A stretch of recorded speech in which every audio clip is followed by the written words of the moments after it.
Magpapatayo ng bahay, sir. Bahay. Saan mo itatayo? Sa Baguio. Para Baguio. malamig. Pupunta na ako ng ibang bansa. Anong bansa? Gusto ko sa Korea. Bakit Korea? Wala lang, trip ko lang. Marunong ka mag-Korea.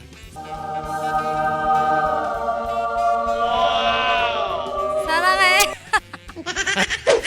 Ay, pag millionaire na ako, bibili ako ng madaming makeups.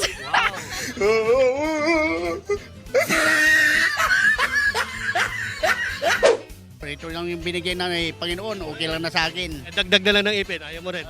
Pustiso, gone. Yun. Kulay gold yung pusiso. Yung golden pustiso. Tutulong po ako sa mga mahihirap na tao. Paano tulong ang gagawin mo? Mga nangangailangan, bibili ako ng mga bigas. Opo. Galing mo. Kailan ka magiging milyonaryo? Hindi ko lang po alam. Sana po maging million na ako kahit ngayon na.